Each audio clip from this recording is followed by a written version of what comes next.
One eternity later.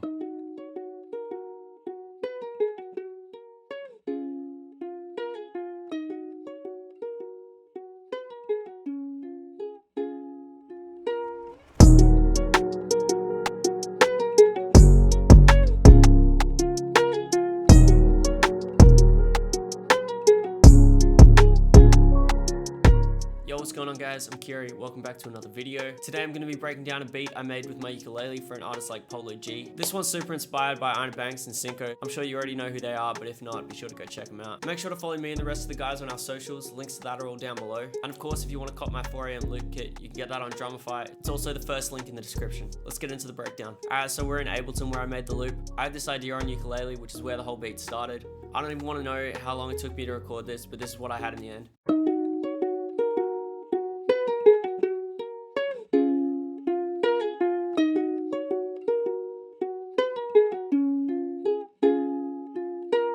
For effects on that, I just started with this EQ, which I was using on this acoustic guitar preset. Basically, all it does is cut out some of the lows and control some of the harshness in the sound.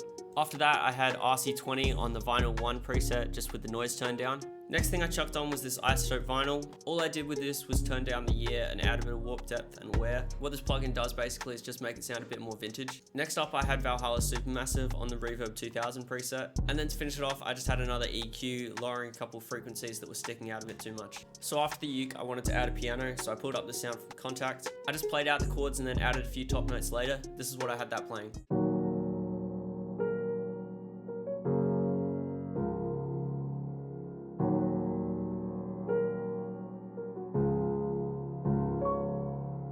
For effects on that, I actually ran it through the same plugins as the ukulele, the only difference being that I didn't have an extra EQ at the end cutting some harsh frequencies. I find a lot of the time that if you want sounds to blend well, using similar processing is a really good way to do that. Next up, I wanted to add some low end, so I grabbed this Respace from my Hypnosis analog lab bank, which is coming very soon, so stay tuned for that. I just had that following the root notes of the chords. This is what that sounds like.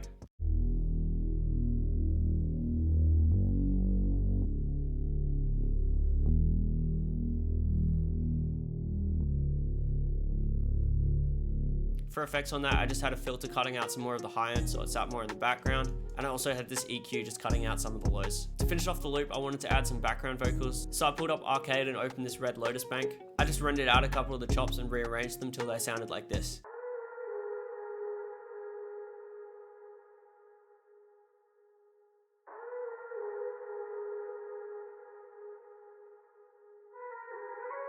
As you can tell, there's a lot of effects on that, so I'll run you through that now. First up, I just had this filter cutting out some of the highs to put it more in the background.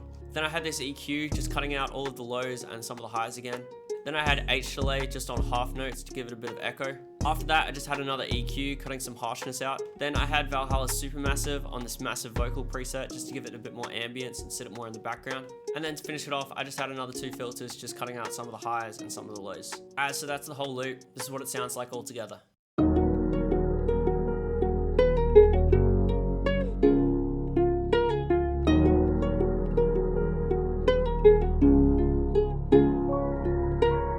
So now we're over in FL, let's break down the drums. As always, the first thing I did when I got the loop in here was chop up the stems. After that, I started on the drums with a simple rim pattern.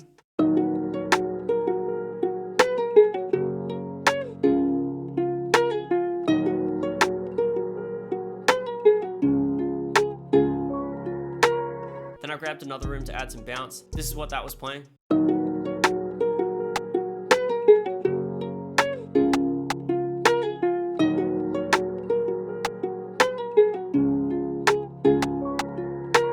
Then I added this kind of weird syncopated hi-hat pattern because I didn't want to take up too much space in the beat. This is what I had that playing.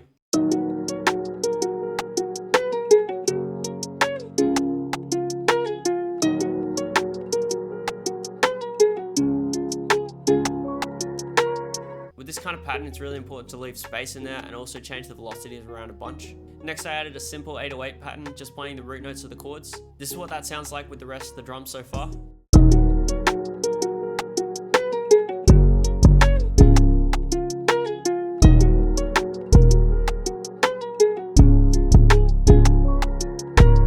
After that, I just added this open hat on the first beat of every 2 bars.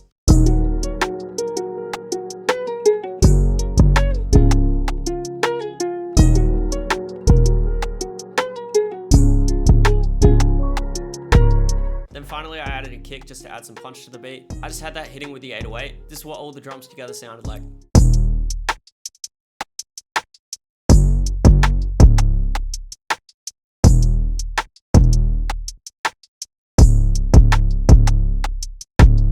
After that, the beat was pretty much done. All I did was arrange it and add some textures and transitions. Thanks for watching, like, comment, subscribe. Follow me over on my IG to stay updated with the analog lab bank that's coming. Let me know in the comments what you want to see me break down next. I'm just let the beat play out. See you next time.